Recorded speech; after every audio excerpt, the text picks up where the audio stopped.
together in the warmth and cheer, let us remember that this season is all about family, friendship, love, and giving. Ladies and gentlemen, welcome to Christmas Tree Lighting Ceremony. Maya-maya makikita natin sabay-sabay magliliwanag ang City Hall ng Las Piñas. Dito sa Las Piñas, iba mag-celebrate ng Pasko. Hindi natin kailangan maging magarbo, basta ramdam ng bawat Laspiñero ang pagmamahal ng kanyang pamilya. Yun naman ang pinaka-importante, di ba? Yung pagmamahal ng pamilya. Dahil dito sa Las Piñas, tayo ay nagmamahalan.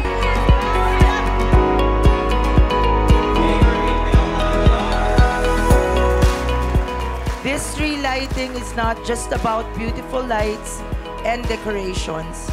It is a symbol of the spirit that makes Las Piñas truly special.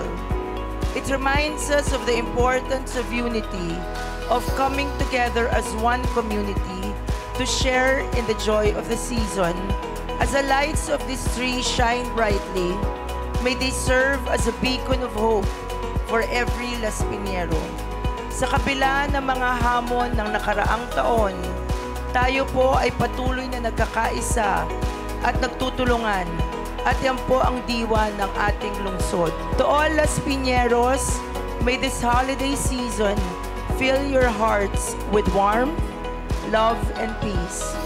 Let us make this Christmas meaningful by cherishing our families, helping others, and continuing to build a brighter and stronger Las Piñas. Muli, maraming salamat po sa inyong lahat. Merry Christmas and a Happy New Year to all. Ladies and gentlemen, on the screen, sasabayan tayo ng bilang at sabayan nyo rin kami magbilang. 10, 8, 7, 6,